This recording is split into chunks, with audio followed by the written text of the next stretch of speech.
Congressman Paul, I believe you are the only man on the stage who opposes the war in Iraq, who would bring the troops home as quickly as almost immediately, sir. Are you out of step with your party? Is your party out of step with the rest of the world? If either of those is the case, why are you seeking its nomination? Well, I think the party has lost its way because the conservative wing of the Republican Party always advocated a non-interventionist foreign policy. Senator Robert Taft didn't even want to be in NATO.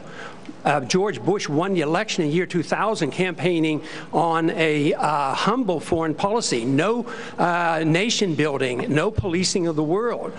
Republicans were elected to end the Korean War. The Republicans were elected to end the Vietnam War. There's a strong tradition of being anti-war in the Republican Party. It is the constitutional position. It is the advice of the founders to follow a non-interventionist foreign policy. Stay out of entangling alliances. Be friends with countries. Negotiate and talk with them and trade with them. Just think of the tremendous improvement relationships with Vietnam. We lost 60,000 men. We came home in defeat. Now we go over there and invest in Vietnam. So there's a lot of merit to the advice of the founders and following the Constitution.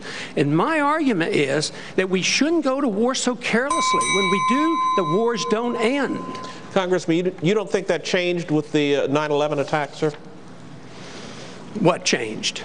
The non-interventionist policies. No, non-intervention was a major contributing factor. Have you ever read about the reasons they attacked us? They attack us because we've been over there. We've been bombing Iraq for 10 years. We've been in the Middle East. I think Reagan was right. We don't understand the irrationality of Middle Eastern politics. So right now we're building an embassy in Iraq that's bigger than the Vatican. We're building 14 permanent bases. What would we say here if China was doing this in our country or in the Gulf of Mexico? We would be objecting. We need to look at what we do from the perspective of what would happen if somebody else did it to us. Are you suggesting we invited the 9/11 attack, sir?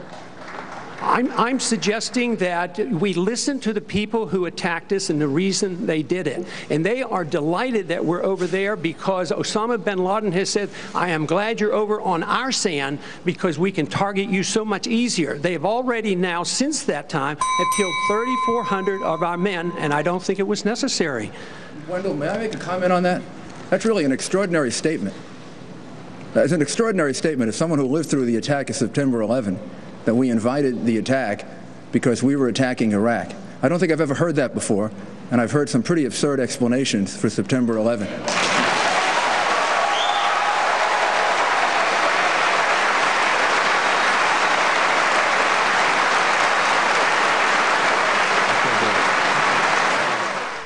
When I deal with history, I have to give it to you in terms of my best thinking as I have seen it. Fortunately, not as a young debater in college where I was winning debates on the wrong side, but as the result of 16 years in the FBI and another 25 or 30 years studying every document I could get my hands on both sides. Now, anything that I say in this lecture today is documented. Well, J. Reuben Clark was not listened to, and I watched my contemporaries wander away from conference and say, oh, I wish he'd stay out of politics. And some of those same people later lost their boys unnecessarily in the Pacific, in the Atlantic, in Europe, and on the islands of the Pacific. So by 1941, we're in the war. We got ourselves a Pearl Harbor. The investigation of Pearl Harbor is so morbid, the way the thing was set up, it was just like the Lusitania. And it was so bad that General Marshall went horseback riding so he wouldn't even be available when it hit. One of my partners in the FBI was the principal conductor of the investigation, much of which has never been published, but it was another trap. Just like J. Reuben Clark said it would be, to involve us unnecessarily in foreign quarrels. And I ask you today, what did it accomplish? All of Eastern Europe that we fought to save from the Nazis was subsequently given by the State Department to the communists. Now just kind of keep in mind that this is all being manipulated by people that have in mind a great new society, a one world order. It's down the trail. Now some people say, I'm sorry I don't have time to study this. That's why we're in the mess we're in. Now, you should know this, that during World War II, we were set up with the Soviet Union as our ally as part of the long-range program. Toward the latter part of the war, it was agreed that all of the Far East, including China, Southeast Asia, would go to Russia, or be in the Russian sphere of influence. That was all spring of 1945. Even before that, we found that Harry Hopkins, assistant to the President, had shipped about 1/2 of our uranium salt supply to the Soviet Union with the very latest information on how to construct the bomb from the Manhattan Project. It all came out in congressional hearings. Where were the American people? They certainly weren't listening. We Americans have strayed far from sound principles, morally, constitutionally, and historically. It has been getting us into a quagmire of trouble all over the world, and especially here at home. And anyone who tries to equate this love of constitutional principles as meaning hatred of our national leaders is using Goebbels-style deception. History has already demonstrated that conservative opposition to national leaders was not hate, but an attempt to do them a favor. Let me give you some examples. Was it hate when General Albert C. Wedemeyer pleaded with General Marshall and President Truman to reverse their policy before they lost China? Was it hate when Whittaker Chambers tried to warn President Roosevelt in 1939 that Alger Hiss had been giving the Soviet Union more espionage data than any other member of the Washington spy network? Was it hate when J. Edgar Hoover tried to warn President Truman that Harry Dexter White was a member of the Soviet spy apparatus and was doing great danger to the nation as Assistant Secretary of the Treasury? Was it hate when I went to the Secretary of State under President Eisenhower and pleaded with him not to support the communist Fidel Castro? Was it hate when I urged the President of the United States to go to the aid of the brave freedom fighters in Hungary? Was it hate when the Democratic senator from Connecticut, Thomas Dodd, pleaded for 2 years with the President not to support the United Nations bloodbath against the free people of Katanga?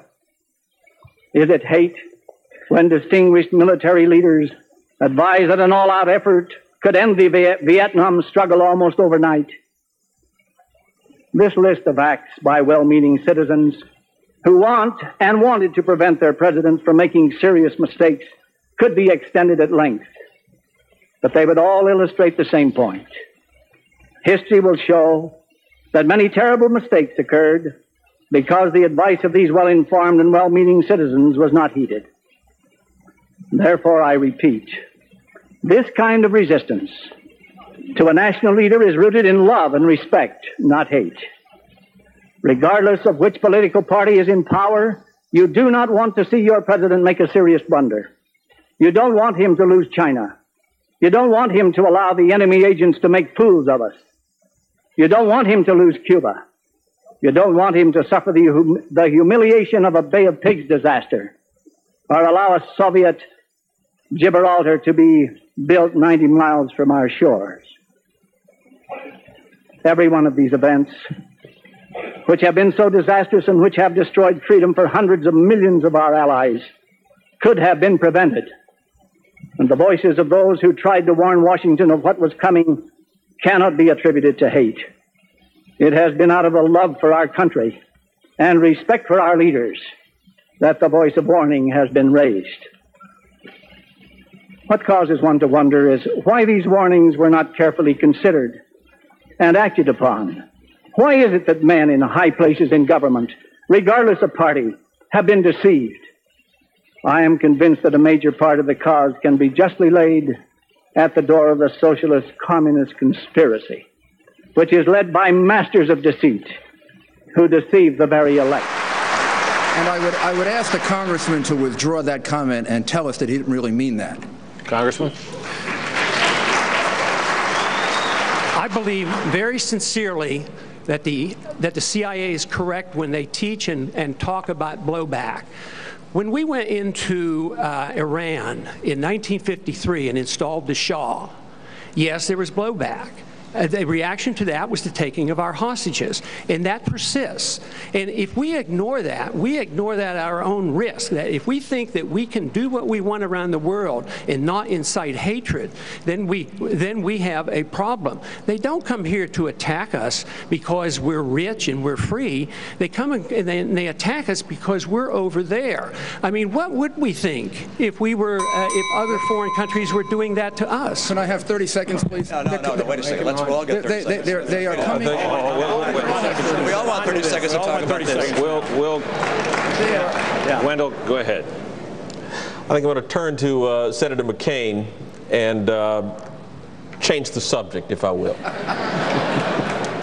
I don't think we're going to solve this tonight, gentlemen.